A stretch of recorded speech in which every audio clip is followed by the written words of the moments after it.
My daughter-in-law had an accident and fell into a coma. During one of my visits to the hospital, my grandson came up to me and whispered, "Grandma, Mom isn't sick. She's pretending." Confused, I replied, "What? Don't say that." Then he handed me his phone, and I froze. I'm glad you're here. If you're listening to this story, please like, subscribe, and tell me in the comments where you're tuning in from. I want to know how far my story of revenge has traveled. I rolled the old motorcycle out from the front of the bakery, my hands still smelling of flour and yeast. This morning was busier than usual. Customers were coming in and out nonstop. Every day, I felt a small joy seeing the warm loaves of bread arranged on the shelves, hearing the laughter and conversations of the people. But what I wanted most right then was to get to the school to pick up Michael, my dear grandson. The boy was always excited, telling me what happened in class, his eyes shining as if he wanted to show me the whole world. Just thinking about his smile made all my tiredness disappear. I had just put on my helmet, ready to start the engine, when the phone in my pocket buzzed hard. An unknown number. I frowned.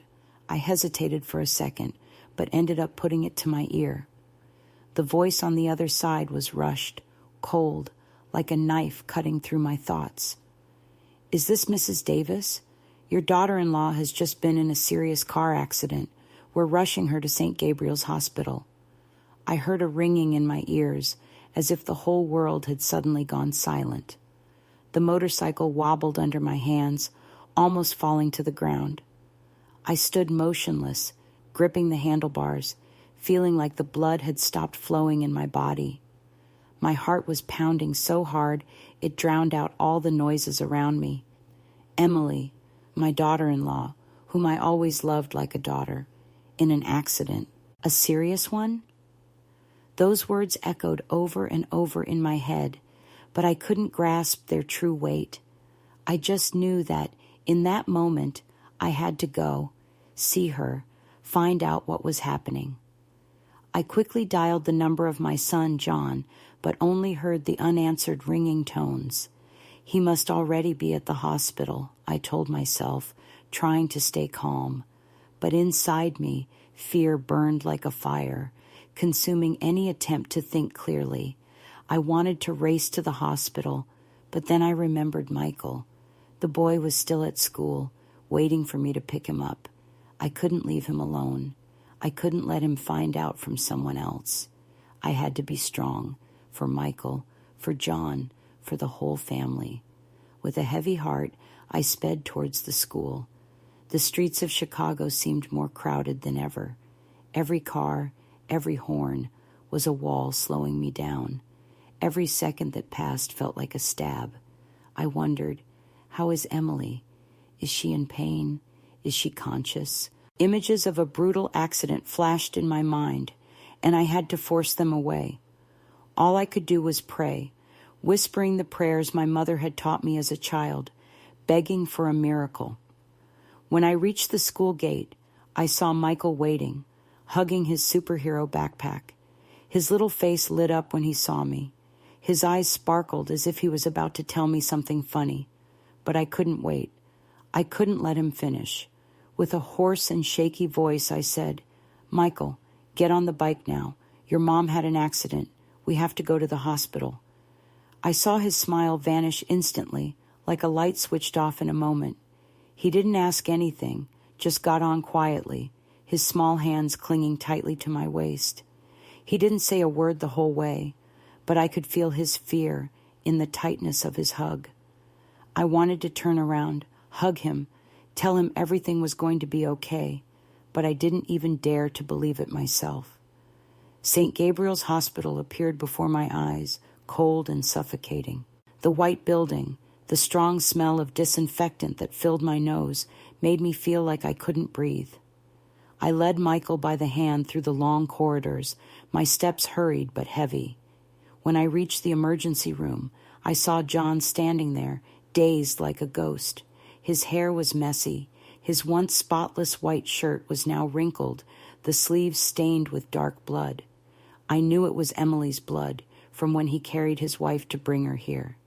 Seeing my son like this tore my soul apart. John, my strong son, now looked like a lost child. When he saw me, John ran to me, buried his head in my shoulder, and sobbed like never before. "Mom, Emily, the doctor said it's very serious." His voice broke, trembling, as if all his strength had vanished. I hugged him, trying to stay strong, but I was trembling too. Michael, seeing his father cry, also burst into tears. His childish, disoriented voice screamed, "Mommy!" The boy clung tightly to John's pants, his big eyes full of fear, as if afraid of being abandoned in the middle of this storm. I knelt, pulled him to my chest, trying to protect him. But how could I protect him if I was drowning in fear myself? The three of us sat on the cold plastic chairs in the hallway. Time seemed to have stopped. The strong smell of disinfectant, the dry voice of the speakers sounding over and over.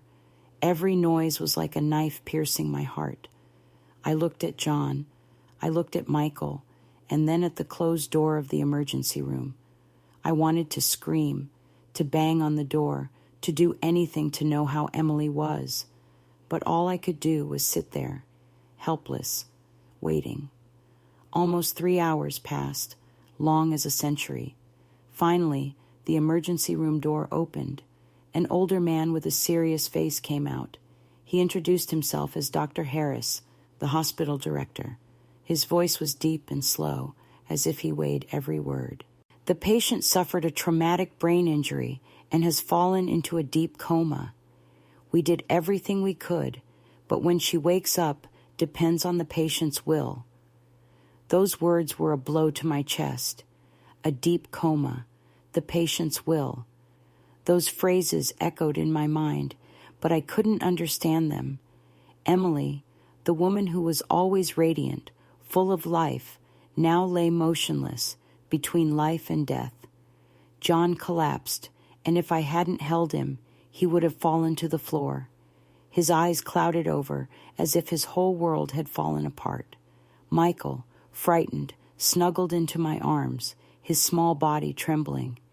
I held him tight, trying to hide my pain, but my tears were already streaming, silent, impossible to hold back. I didn't want Michael to see his grandmother cry, but how could I be strong when my family was breaking apart? A young nurse with a name tag that read Martha approached with a chart. In a soft voice, she said, "The family can see the patient through the glass, but please don't make any noise." I nodded and led Michael and John to the thick glass. Through it, I saw Emily motionless among a tangle of wires. Her face was pale, lifeless.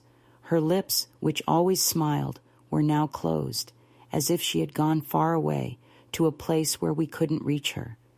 John pressed his forehead against the glass and cried out in despair, "Honey, open your eyes and look at me."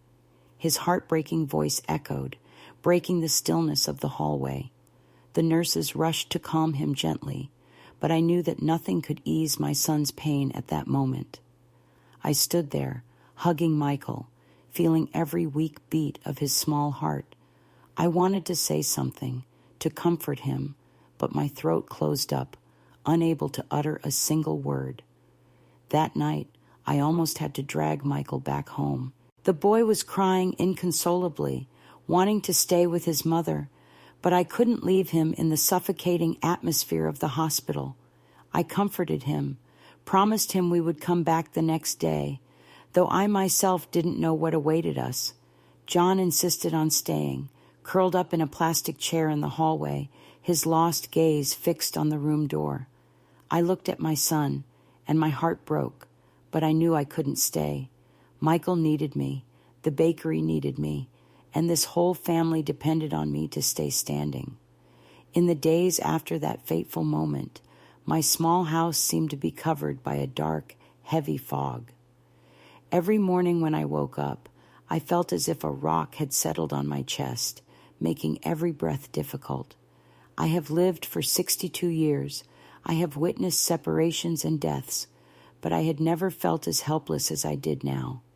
Emily was still there in the hospital, motionless as a statue, and John, the son I was so proud of for his strength, was now just a shadow, making St.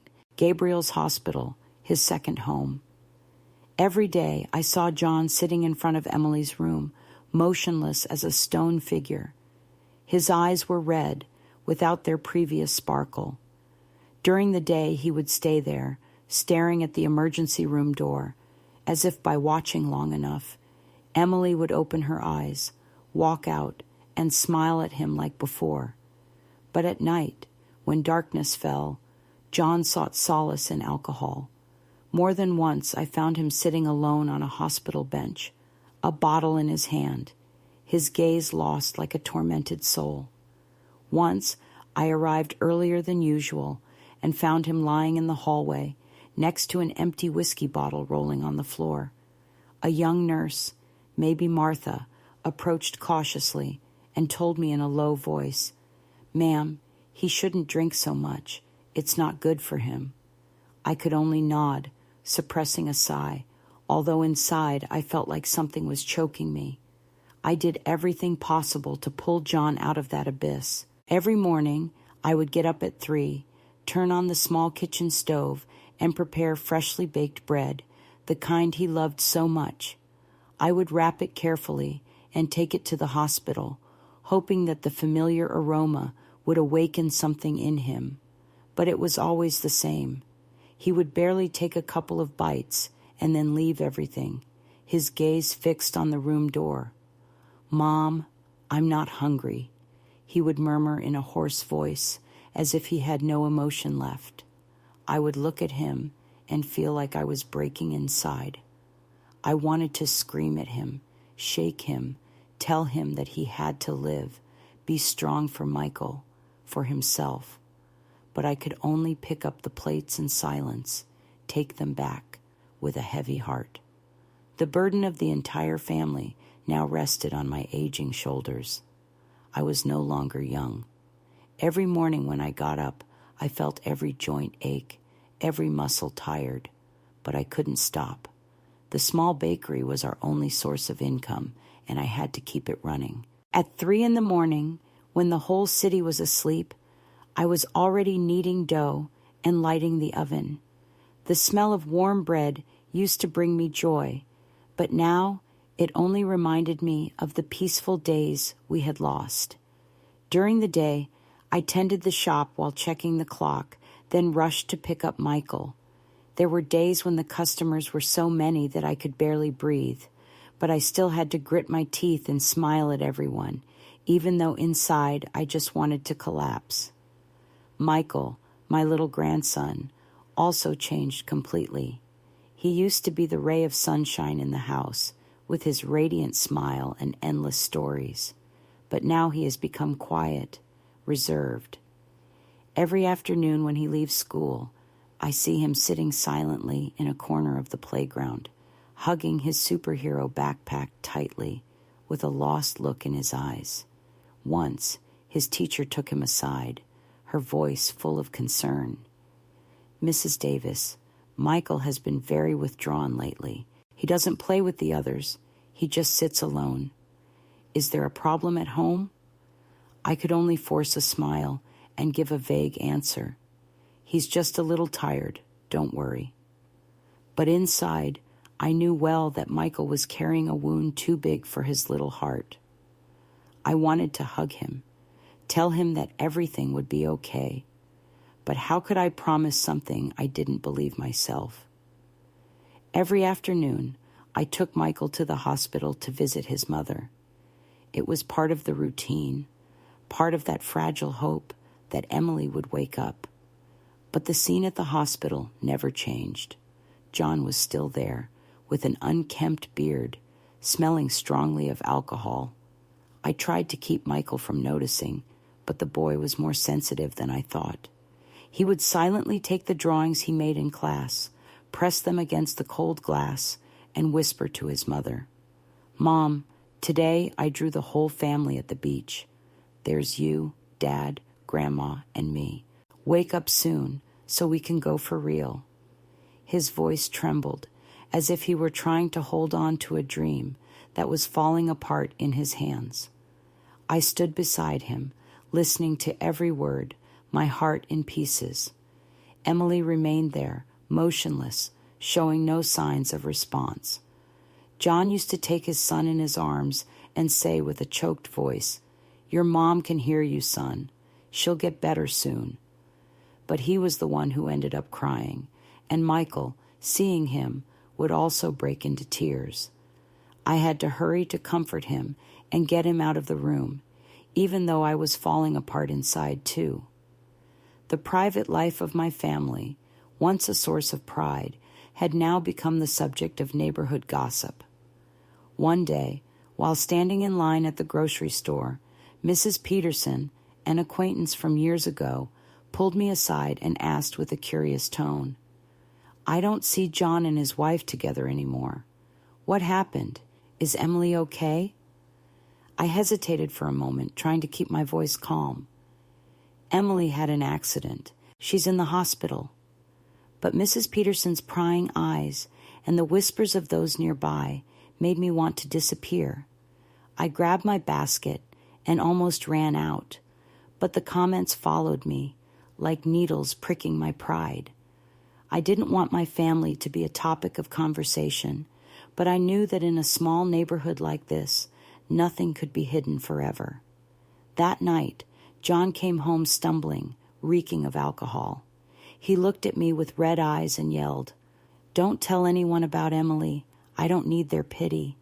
His voice was harsh, but I knew that behind that anger was a pain impossible to put into words. I just nodded silently, holding back a sigh, and let him stumble up to his room. Michael was on the stairs, his childish gaze following his father's faltering silhouette. He didn't say anything. He just went to his room with his head down, hugging his superhero pillow tightly. Seeing him, I wanted to run and hug him, but I knew that nothing could ease his pain at that moment. That night, I was left alone in the cold kitchen, facing a mountain of bills that kept growing. The expenses for Emily's hospital stay, Michael's school, the bakery's maintenance. Every number was like a cut to the soul. I had worked my whole life, with sweat and toil, to build a stable life for my family, and now everything seemed to be falling apart. That afternoon, the Chicago sun was still relentless. I had just cleaned the bakery. I locked the door, got Michael in the car, and prepared for the daily visit to the hospital. The boy was in the back seat, quiet, clutching his superhero backpack as if it were the last comfort he had left. I wanted to say something to break the silence, but my throat closed up. I could only sigh and press the accelerator. When we arrived at St. Gabriel's Hospital, the familiar and painful scene appeared before my eyes. The hallway was still cold. The smell of disinfectant burned my nose, and the intercom announcements sounded dry, one after another. John was sitting on the plastic chairs, his head down, dozing from sheer exhaustion. At his feet, an empty beer can rolled, shining under the fluorescent light. Seeing my son like this made my heart sink. John was once a man full of life, always laughing and talking loudly. But now he was just a shadow, consumed by grief and alcohol. I motioned for Michael to be quiet. I didn't want to wake his father. The boy nodded, his round eyes full of concern, and followed me slowly. We both approached the thick glass of the room. Emily was there, still, as if in a deep sleep. The steady beeping of the machines was a cruel reminder that she was still alive, but hanging by a thread. Her face was pale, without a trace of life, her lips closed, as if holding a secret. I looked at her with a broken heart. How many times had I stood in this very spot, hoping for a miracle, waiting for her to open her eyes, smile, and say it was all just a nightmare. But it was always the same, silence. And each time, my heart broke a little more. I was about to take Michael's hand and lead him away, to escape that suffocating atmosphere when suddenly he tugged at my clothes. He stood on his tiptoes, leaned close to my ear, and whispered, quietly, but with a force that pierced my soul, "Grandma, I don't think Mom is sick. She's pretending." I felt a sharp blow, as if someone had slapped me. I turned around. I looked directly into Michael's clear eyes and tried to speak calmly, though I was shaking inside. "Michael, don't talk nonsense. Your mom is very sick. You know that." But the boy didn't argue as he usually would. He lowered his head, his hands trembling, as he turned on the old cell phone John had given him to watch cartoons.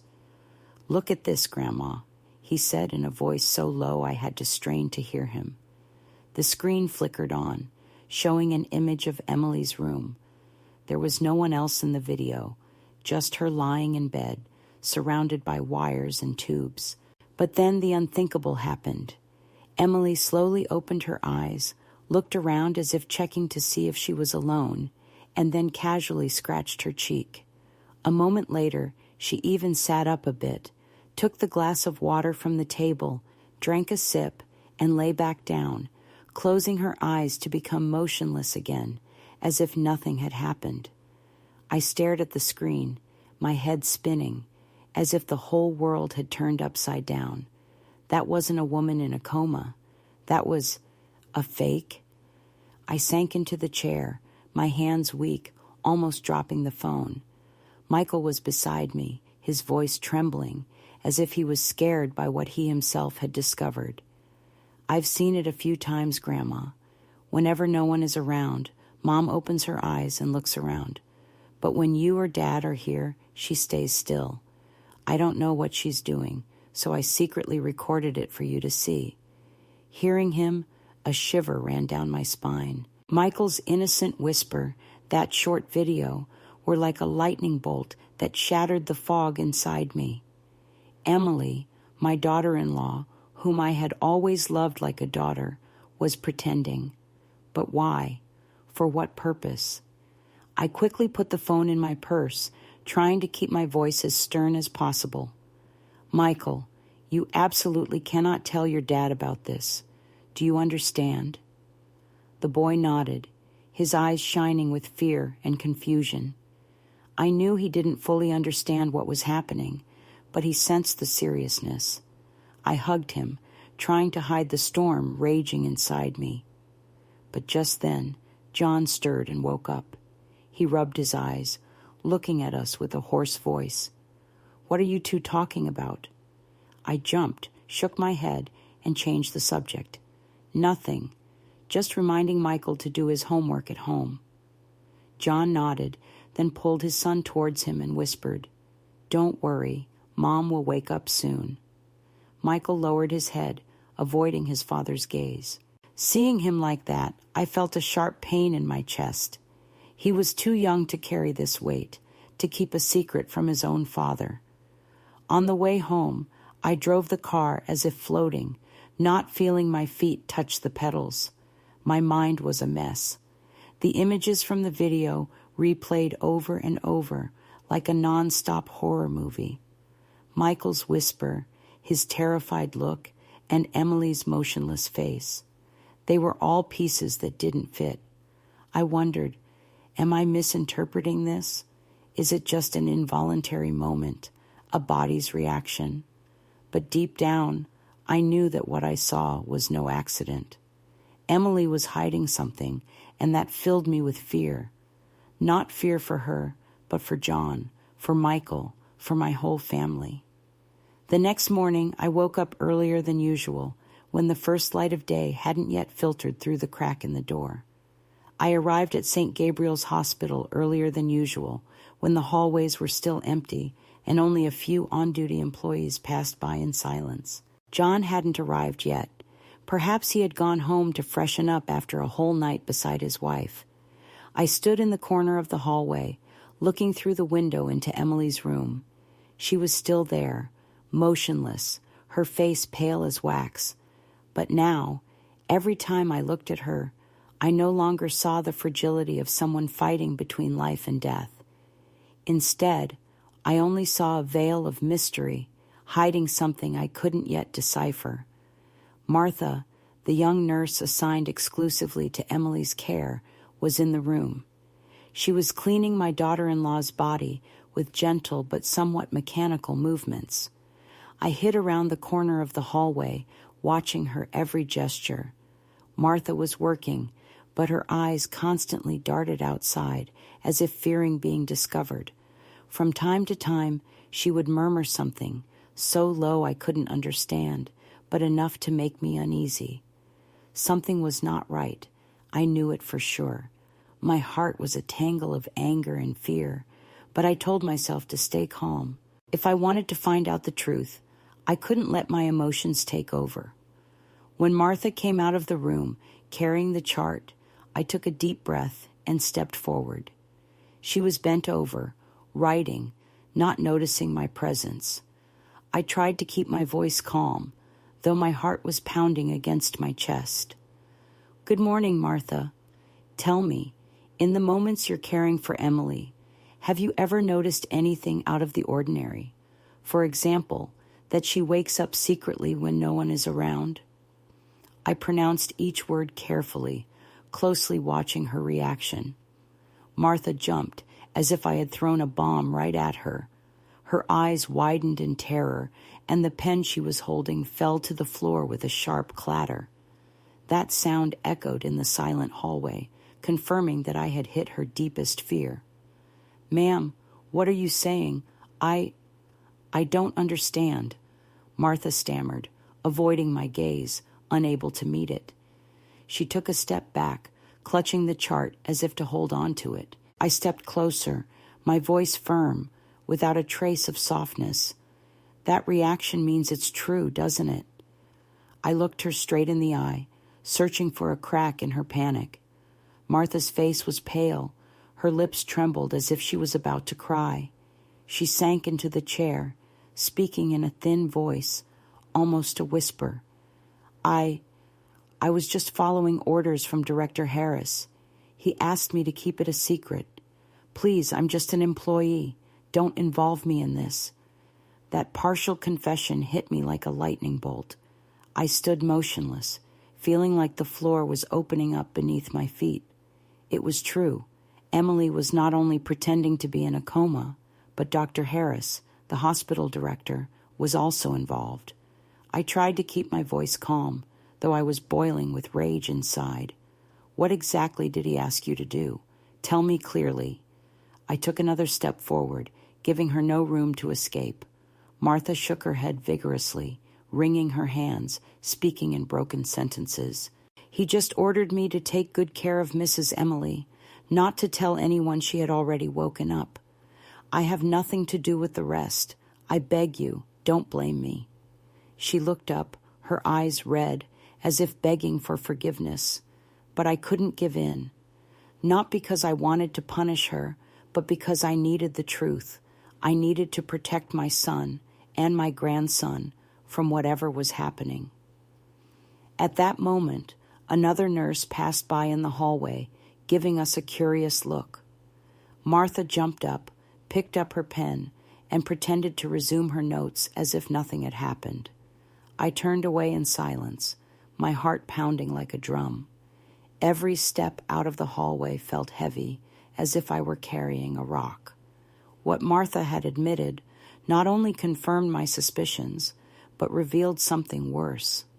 This wasn't just a charade by Emily, but a deception backed by someone with power, like Dr. Harris. What were they plotting? How could they be so cruel as to deceive an entire family, letting John and Michael sink into grief? When John arrived at the hospital, I tried to remain calm, as if nothing had happened. He asked with a tired voice, "Mom, how's Emily? Any news?" I just shook my head and replied in a low voice, "The doctor says there's no progress." But inside, fire was consuming me. I wanted to tell John everything, to show him Michael's video, to tell him his wife wasn't in a coma. But seeing his red eyes, his exhausted face, I couldn't. John had already lost too much, and I was afraid this truth would be the final straw that would completely destroy him. That night, I tossed and turned in my old bed. The dim moonlight filtered through the curtains, illuminating the ceiling, but it couldn't dispel the darkness that surrounded my mind. I clutched the blanket tightly, trying to force myself to sleep, but every time I closed my eyes, sharp questions pierced my heart. Why did Emily do this? What role did Dr. Harris play in all of this? And the most terrible thing, were all those years I loved and trusted my daughter-in-law just a lie? I felt betrayed, not just by Emily, but also by my own naivety. I realized I couldn't solve this alone. I needed help. The next morning, I got up early and took Michael to school as usual. The boy was still silent, hugging his Spider-Man backpack with a lost look as if he were trapped in a world he didn't understand. I stroked his head and tried to smile. Work hard in school today. I'll pick you up early. Michael nodded, but I knew he didn't believe my words of comfort. Seeing his small back disappear behind the school gate, I felt my heart tighten. I had to find out the truth, not just for myself, but also for Michael, so he wouldn't continue living in this gloom. I drove straight to the office of Mr. Sullivan, a private detective who had been a friend of my late husband. He was a former police officer whom my husband always respected for his dedication and sharpness. Sullivan's office was in a neglected corner with a weathered wooden sign.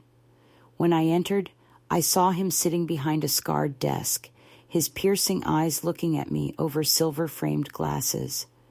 "Mrs. Davis, it's been a long time. What's wrong? You seem so tense," he asked in a deep but attentive voice. I took a deep breath and told him everything, from Michael's innocent whisper, the unexpected video, to the confrontation with Nurse Martha. I tried to remain calm, but my hands were shaking as I showed him the video on my phone. Sullivan watched it over and over, frowning, his fingers tapping softly on the table as he always did. "This is not a small matter, Mrs. Davis," he said in a low voice. "If what you're saying is true, there's a conspiracy underway. I'll help you, but you have to keep this a secret, especially from your son." I nodded, feeling relieved to share the burden, but also heavier as I saw the truth begin to surface. Sullivan promised to start watching the hospital immediately, and I left his office with a fragile spark of hope mixed with fear. That night, I took Michael back to the hospital. The air was as suffocating as ever. The smell of disinfectant hit me, and the constant sounds of machines came from Emily's room. John was already there, sitting by his wife's bed, holding her hand tightly, while silent tears rolled down his cheeks. Seeing him like that, the pain pierced me. John, my strong son, the pride of my life, now seemed like an empty man. I wanted to hug him, to tell him the whole truth, but every time I met his red eyes, I didn't dare. How could I tell him that the woman he loved might be deceiving him? How could I break his heart even more? I made an excuse to go into the hallway for some water, leaving Michael with his father. As I passed a corner near the nurse's station, I managed to see Martha talking to a guard. She slipped a thin folder into his hand, her gaze nervous, as if fearing being discovered. I held my breath and slowed my pace to listen better. "Give this to him quickly," Martha murmured in a trembling voice. The guard nodded, put the folder in his jacket pocket, and walked quickly towards Dr. Harris's office. When Martha turned back, her eyes met mine.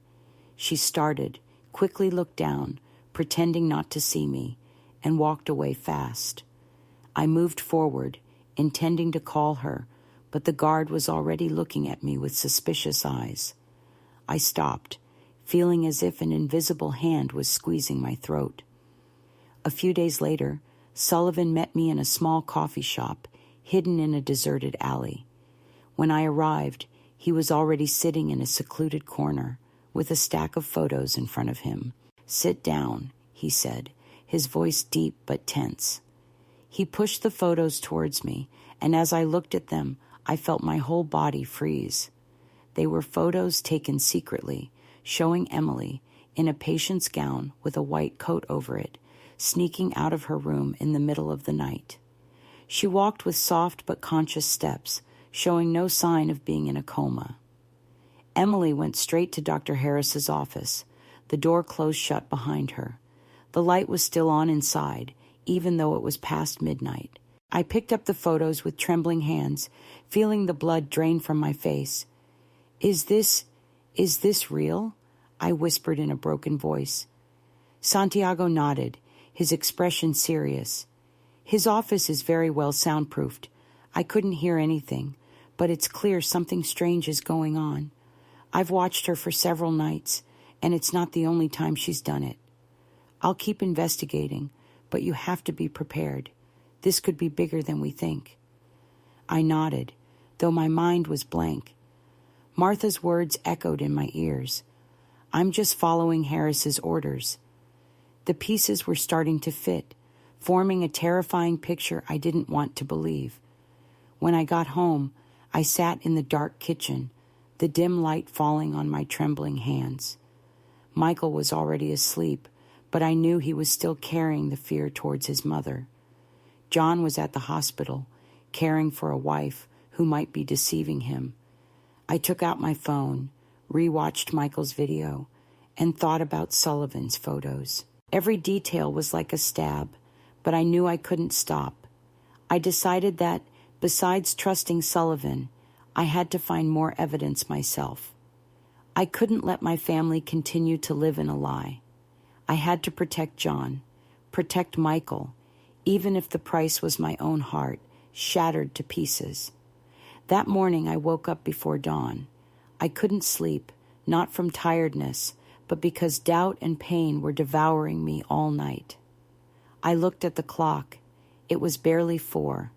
John, my son, was probably still sleeping soundly after a night of drinking. It was my chance to do what I had put off for too long. I went up the stairs silently, barefoot, so as not to make a noise. The house was eerily quiet. Only the ticking of the wall clock could be heard. I stood in front of the door to John and Emily's room. I gripped the handle tightly, feeling my heart pound furiously in my chest. I knew I shouldn't do it, that I shouldn't snoop in my son and daughter-in-law's room, but I had no other choice. If Emily was really betraying us, I needed proof, something to protect my family. I took a deep breath and opened the door.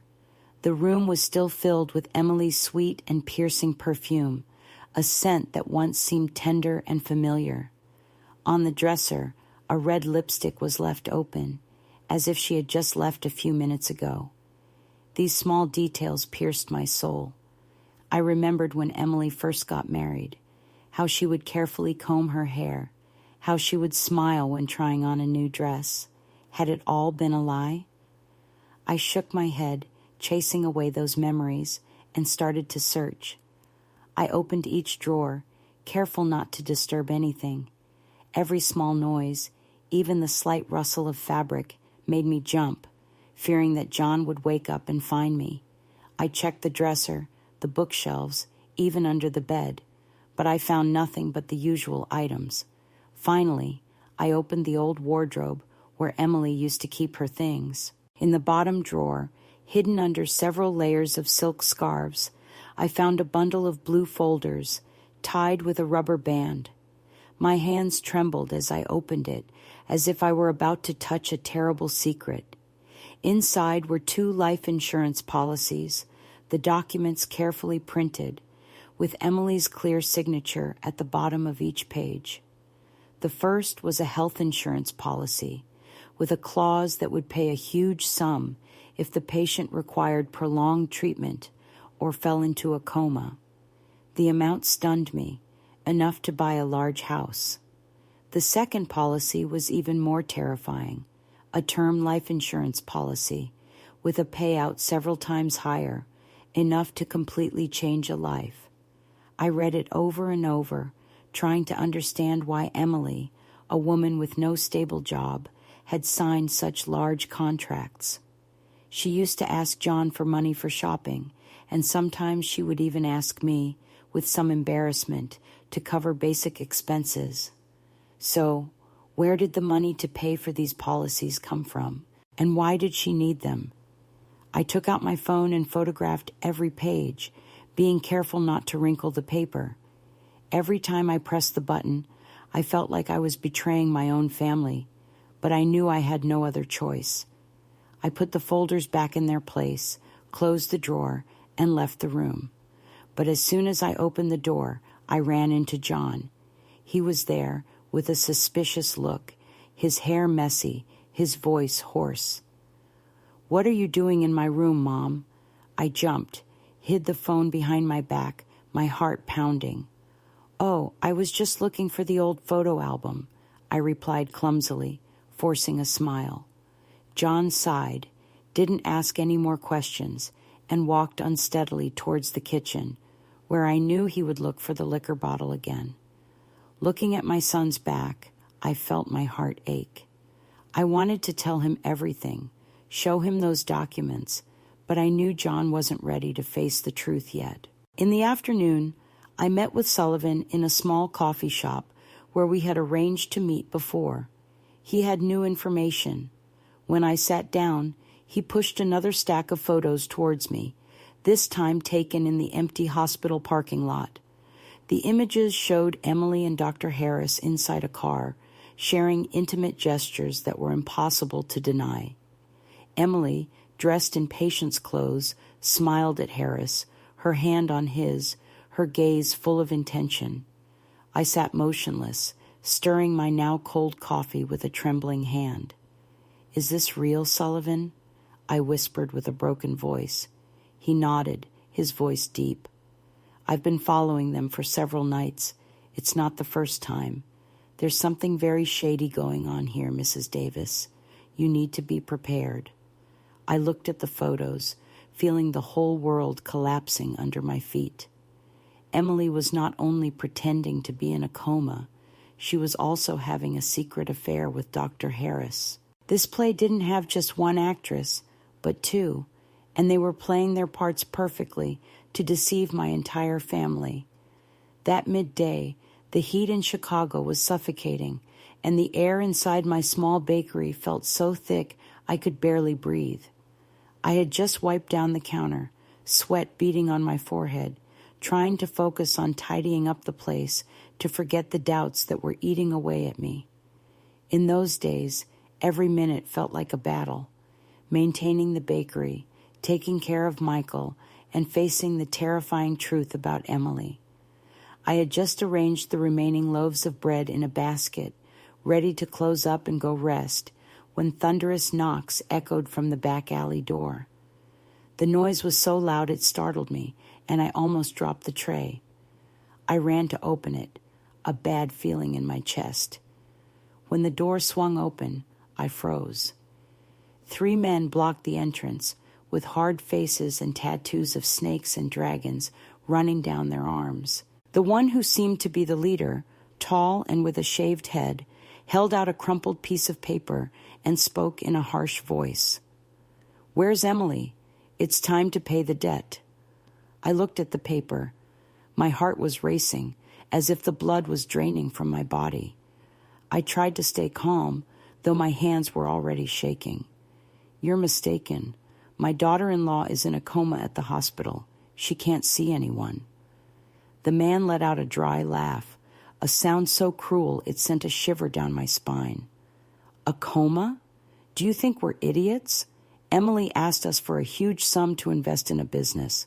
If she doesn't pay up, this family won't have any peace." His words pierced me like a knife. I looked around and saw some neighbors peeking from their doors, their faces a mix of curiosity and fear. I knew that if this escalated, the whole neighborhood would be talking, and my family would be the target of gossip. I swallowed hard and replied in a controlled voice, "Please, calm down. I don't know anything about these debts. Let me find out." But the leader was not willing to back down. He smirked and pointed at my small house. Find out? You have 1 week. If there's no money, sell the house and pay. I felt the ground open up beneath my feet. I wanted to protest, to scream that I had nothing to do with it, that Emily was still in the hospital. But the cold stares of the 3 men made it clear they weren't playing. I rushed inside. I opened the hidden safe in the kitchen and took out all the savings I had put away for years for Michael and the bakery. I pressed it into the leader's hand with a trembling voice. Take this for now. I beg you to give me more time. They looked at me with contempt, as if deciding whether to ruin everything right then and there. Finally, the leader pocketed the money and issued one last threat. 1 week. Don't make us come back. Then the 3 of them left.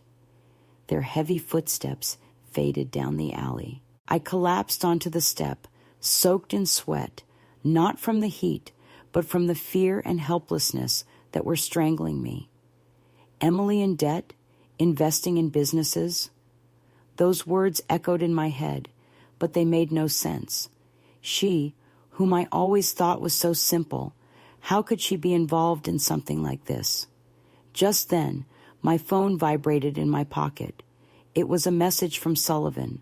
I opened it with still trembling hands and felt my heart stop when I saw what he had sent. They were photos of Emily and Dr. Harris inside a car parked at the hospital. They were embracing shamelessly, and Emily's eyes looked at him with a tenderness that seemed to erase the entire world. Along with the photos was a short audio clip with a note from Sullivan. I recorded their conversation inside the car with a special device. You should listen to it. I started the recording. My hand was shaking so much I almost dropped the phone. Emily's voice came through, sharp, but clear enough for me to hear every word. Let me sleep for a few more weeks, and then we'll move on to the final step. That insurance money will solve all the debts and give us a new life. Harris's voice responded, deep and calculating. Don't worry, Emily. Everything is on track. As long as no one suspects, we'll succeed. I turned off the recording, feeling all the strength drained from my body. Everything exploded in my head. Emily was not only faking a coma, not only having an affair with Dr. Harris, but she had staged a whole charade to escape her debts and collect the insurance money. She planned to leave everything behind, John, Michael, and me, to start a new life with her accomplice. That afternoon, I sat in front of a cup of cold coffee, clenching my hands as if I could still hold on to a little bit of courage. I knew that if I wanted to protect my family, I couldn't stay silent any longer. John, my son, had to know the truth, even if it destroyed him. I took a deep breath, stood up, and walked to the living room where John was sitting, his gaze lost in the void. I put all the evidence on the table, the photos of Emily and Harris in the car, the copy of the insurance contract, and the phone with the recording. John looked up, his eyes cloudy, not understanding what I was doing. Mom, what is this? He asked in a hoarse voice, still smelling of alcohol from the night before. I sat across from him, trying to stay strong, though my heart was pounding. John, I need you to look at this. I know you don't want to believe it, but you have to face the truth. I pointed to the pile of photos, my voice breaking. Emily is not in a coma. She's deceiving us. John shook his head over and over, his trembling hands brushing against the photos, until he suddenly swept them to the floor and shouted, It can't be. Where did you get this? It's all fake. Emily would never betray me. His red eyes seemed to cling desperately to a faith that was crumbling. I took his trembling hand, speaking as softly as I could. John, you need to wake up. Look at reality. Emily didn't just deceive you. She also manipulated Michael's innocence. I know it hurts, but you can't keep living in a lie. Play the recording. Emily's voice sounded again, clear and cold. Let me sleep for a few more weeks, and then we'll move on to the final step. That insurance money will solve all the debts and give us a new life." John froze, as if someone had slapped him. He listened to the entire audio, and then suddenly broke down, tears of pain and devastation streaming down his face. "Why, Mom? Why did she do this to me? Why to Michael?" he whispered in a broken voice. I hugged him, feeling his body tremble in my arms, not knowing how to comfort him. I could only say, "I'm sorry, John. I'm suffering too, but we have to be strong for Michael." John stood up unsteadily, went to the liquor cabinet, filled a glass with whiskey, and drank it in one gulp. Then he went into his room and slammed the door. That slam echoed like a hammer blow to my chest. I knew my son needed time, but I also knew I couldn't wait any longer. The truth was out, and if Emily and Harris were about to take the final step of their plan, I had to act before it was too late. I arranged to meet Sullivan the next morning in a secluded corner of our usual coffee shop. He was there, with a cup of black coffee in front of him, his face tense. "Did you tell John?" he asked as soon as I sat down. I nodded, my voice heavy. "He doesn't want to believe it, but a mother can't let her son continue to be deceived." "What do we do now, Sullivan?" He tapped the table gently with his fingers, his gaze sharp. "We have enough evidence to go to the police, the recording, the photos, the insurance contract. But if you want John to see the truth with his own eyes, we need one final blow at the hospital. We have to make Emily and Harris expose themselves." I nodded, feeling both determination and fear. I knew John needed to see it for himself. Otherwise, he would always live in the illusion of the wife he once loved. The next day, I looked up Chief Roberts, an old classmate who was now the head of the local police. We had been friends in our youth, and I knew she was someone I could trust. In her small office, I told her everything, from Michael's video to Sullivan's evidence. Roberts listened, her face growing more serious by the minute. When I showed her the recording, she shook her head, her voice grave. "This is organized fraud, Mrs. Davis. If what you say is true, Emily and Harris have not only violated ethics, but the law." She paused and looked at me intently. "I'll help you, but we need a valid reason to burst in without raising suspicion. Do you have a plan?" I didn't have a chance to answer when my phone vibrated in my purse. It was Dr. Harris's number. I answered, my heart racing. His voice on the other end was heavy, with a false tone of compassion. "Mrs. Davis, I'm very sorry to inform you that Emily's situation is worsening. Perhaps the family should prepare themselves. Tomorrow morning, please have everyone present. We will give the final results." A chill ran down my spine, as if I had touched a block of ice. This was it. This was the moment they planned to bring down the curtain on their charade. I tried to sound calm as I replied, "Yes, doctor, we'll be there tomorrow." After hanging up, I turned to Roberts, my voice trembling. "Tomorrow, in Emily's room. That's the moment." Roberts nodded with a firm look. "All right, I'll prepare the team. We'll act at the right moment." I felt a spark of hope, but at the same time, the fear grew. What would happen when John faced the truth? Could he handle the blow? And Michael, my dear grandson, how would he react to knowing his mother had deceived the entire family? That night, I took Michael to Mrs. Miller's house, the trusted neighbor who lived across the street. I didn't want the boy to witness the terrible scene that was about to unfold. When I told him he would be sleeping at Mrs. Miller's, Michael looked at me with worried eyes. "Grandma, is my mom okay? Will you take me to see her tomorrow?" I hugged him, holding back tears. "She's okay, sweetie. I'll pick you up early tomorrow." But as the boy turned away, I felt my heart break. How could I protect him from such a cruel truth? When I returned home, I found John sitting in the dark with a liquor bottle rolling at his feet. He didn't say anything, just sat there, his eyes red and empty. I approached him, put my hand on his shoulder, and said just one sentence. Tomorrow you have to go to the hospital. You need to know the final truth.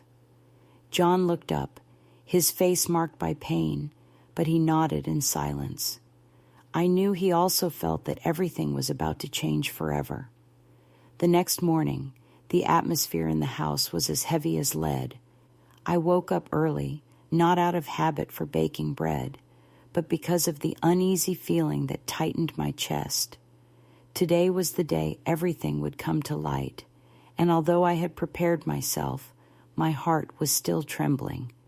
John was sitting at the table, not saying a word, his face gaunt and exhausted after so many days lost between alcohol and pain. I looked at my son. I wanted to say something to comfort him, but my throat closed up. "Let's go, John." It was the only thing I could say, my voice hoarse. He nodded, stood up, and together we got in the car, driving in silence towards St. Gabriel's Hospital. During the entire ride, John stared out the window, his gaze lost, as if his soul had left his body long ago. When we arrived at the hospital, the familiar hallway appeared with its strong smell of disinfectant and the constant noise of machines. Martha was there with a few other nurses, her face nervous, restless, as if she knew something was about to happen. I glanced at her, but said nothing, just squeezed John's hand to give him courage. Dr. Harris came out of his office with a file in his hand, greeted us with feigned formality, and said in a grave, solemn voice, "Mrs. Davis, Mr. John, please come in." I nodded, though rage was boiling inside me. I knew that just outside, Roberts and her team of police officers were already in position. We entered Emily's room, where some relatives had already gathered. The air was thick, as if everyone could feel the tension. Emily lay motionless in bed, her face pale, but I no longer saw her as a victim. I only saw a woman who had staged a cruel play, deceiving my entire family. Harris, standing by the bed, began his speech in a pitiful tone. "After many days of effort, we regret to inform you that the patient's condition is worsening. We fear she may not survive. The family should be prepared." John lowered his head. His shoulders were trembling. Some relatives began to sob, and the moans spread, creating a scene of mourning as fake as it was calculated. I stood firm, my fists clenched, holding back the fury that burned in my chest. I looked at Harris, at his perfect performance, and knew it was only a matter of seconds before his act came to an end. But what they didn't imagine was that today, Roberts and I would be the ones to bring down the curtain. Just as Harris lifted his pen to sign the fatal prognosis certificate, the door burst open. 3 uniformed police officers entered, led by Roberts, whose gaze was cold and determined. The room fell into absolute silence. Roberts stated firmly, "Dr. Harris, Mrs. Emily Ortega, you are under arrest for fraud and insurance scam." Her voice resonated loud, relentless, like a hammer blow shattering the entire facade. And then something incredible happened. Emily, the one who was supposedly in a deep coma, suddenly opened her eyes, sat up in bed, and screamed, "What are you talking about? You have no proof. This is slander." Her shrill, desperate voice had nothing in common with someone who had been motionless for weeks. John was paralyzed, his mouth open, staring at his dying wife, screaming like a wild animal. Emily turned to him, and a flicker of panic appeared in her eyes, as if she realized she had just given herself away. She quickly turned her face, unable to meet her husband's gaze. Robert signaled, and an officer stepped forward, presenting all the evidence. The photos of Emily and Harris in the car, the recording of their conversation, the images of the insurance contract, and the statement from Nurse Martha. I took out my phone and showed the video Michael had recorded, where Emily could be seen secretly opening her eyes, drinking water, and getting up when no one was watching. Murmurs and comments began to fill the room. A relative whispered, "My God, how is this possible?" Another exclaimed, "She deceived our whole family." The atmosphere in the room turned chaotic, as if the truth had just shattered all illusions. John was trembling, his gaze fixed on Emily. Then, as if waking from a dream, he shouted with a broken voice, "Emily, why did you do this to me? Why to Michael?" Emily lunged at him, trying to hug him, crying and pleading. "John, you have to understand. I had no other choice. I was in so much debt. I just wanted us to have a better life." But John pushed her hands away abruptly, his eyes now reflecting only rage and disgust. "Better? You abandoned our son. You abandoned this family, just for money?" His voice trembled, as if each word was a dagger stabbing his own chest. Harris stood there, his head bowed, unable to make any more excuses as the recording in the car played. His voice boomed, cold and calculating. "Don't worry, Emily. As long as no one suspects, we'll succeed." The entire room fell silent. Only the distant sound of the hospital's PA system could be heard. Robert signaled, and the police officers placed the cold silver handcuffs on both of their wrists. Emily was still struggling, screaming desperately, "I did everything because of the debts. I had no way out." But no one believed her anymore, not even the relatives who had been crying for her earlier. Now they just looked at her with strange eyes. John collapsed into a chair, his head in his hands, as if he couldn't bear the weight of the truth. I approached, placed my hand on my son's shoulder, and said softly, "This is the truth, son. I know it hurts, but we have to move on." John didn't respond. He just sat there, tears falling silently. I felt his pain as if it were my own. I had lost a daughter-in-law whom I had loved, but John had lost a part of his life. The hospital room, once quiet, was now in chaos. Emily's screams grew fainter and more distant as she was led away in handcuffs. Harris walked behind her, his head low, with no trace of the authority of a hospital director. When the door closed, bringing back the silence, I looked around the room, at the stunned faces of the relatives, and felt a great emptiness in my heart. The truth had come to light, but it brought no joy, only pain and emptiness. A few months have passed since that day when the truth exploded in the hospital room, but every moment is still engraved in my memory. The image of Emily sitting up and screaming frantically, John's eyes filled with pain, and the sound of the handcuffs closing on their wrists. It all seemed like a nightmare, impossible to forget. But now, in front of the court, I feel a slight relief, as if a weight is finally being lifted from my heart. Today is the day of the public trial for Emily and Dr. Harris, and I know it will be the final chapter of the cruel play that destroyed my family. John and I sat in the front row of the packed courtroom. The atmosphere was suffocating, filled with the murmurs of strangers, the press, and some neighbors. John was next to me, much thinner than before, but he no longer had the desperation that the bottles gave him. There was a calmness in his eyes, as if he had learned to live with the pain. I took his hand, squeezing it tightly to give him support. He looked at me, smiled faintly, and I understood that although it still hurt, he was trying to move on. The judge, a middle-aged man with a stern face, began to read the indictment. His voice resonated clearly, each word like a hammer blow, shattering the falsehood of the past few months. Emily and Harris were accused of multiple crimes: fraud, insurance scam, and conspiracy to embezzle assets. All the evidence was displayed publicly on the large screen in the courtroom. Michael's video, Sullivan's photos, the recording in the car, and the insurance contracts I found in the drawer. Each piece of evidence was a part of the puzzle that exposed the elaborate plan by Emily and Harris to deceive my entire family. Harris sat in the defendant's box, his head bowed, not daring to look up.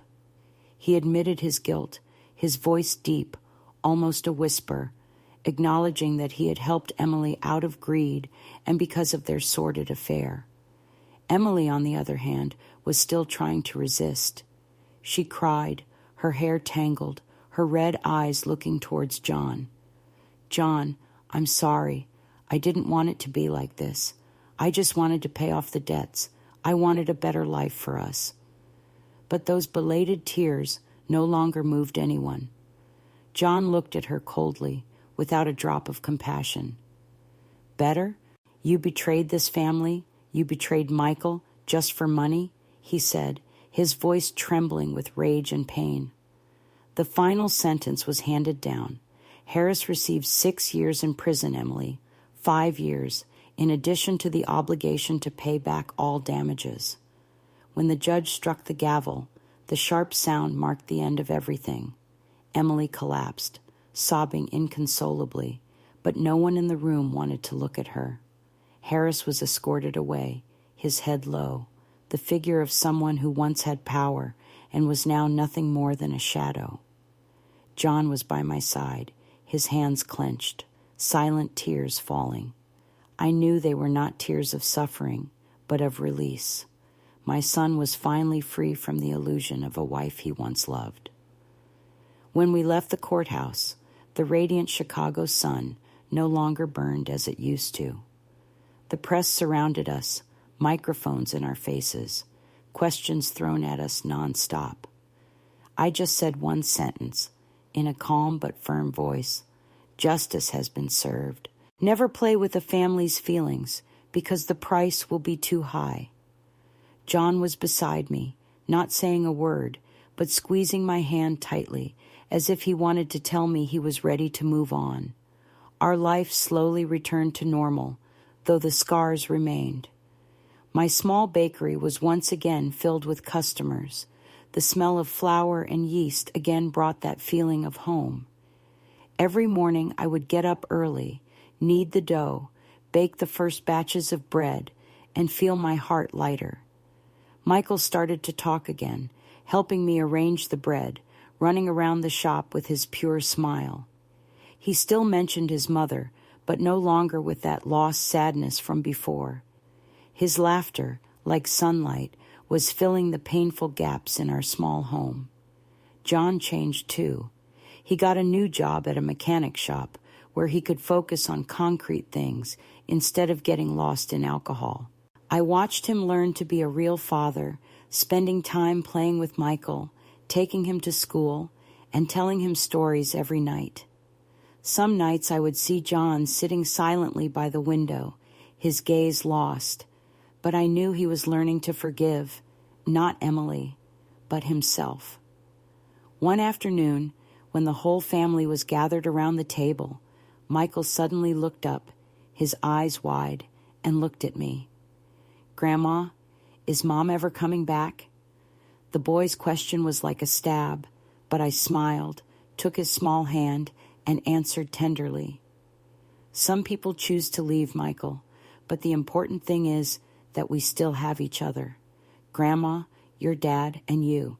That's what family is." John looked at me, his eyes shining with determination, and then he stroked Michael's head. "That's right, son. We'll always be here for each other." Michael nodded, an innocent smile on his face, and for the first time in many months, I felt this house was warm again. I stood there, looking at my son and my grandson, my heart filled with peace. The worst storm had passed, leaving scars, but also giving us the strength to move forward. I thought about the days of suffering, the sleepless nights, and all those times I thought I couldn't bear it anymore. But now I know my family made it. We not only survived, but we became stronger, more united. I got up, poured another glass of orange juice for Michael, and smiled as I heard him talk about the new drawing he had made in class, a drawing of his grandma, his dad, and him together under a bright sun. Seeing Michael's smile and John's firm gaze, I knew that no matter how painful the past had been, we would continue to move forward together. My little house, once shattered by the storm, was now rebuilt, not with bricks, but with love and trust. And I, who had dedicated my entire life to protecting this family, finally found a little peace in my heart.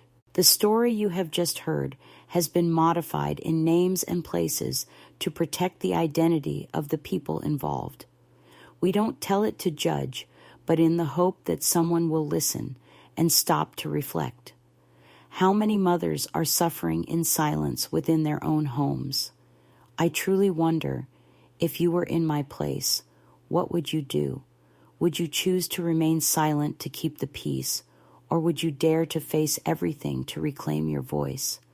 I want to know your opinion, because every story can become a candle that lights the way for others.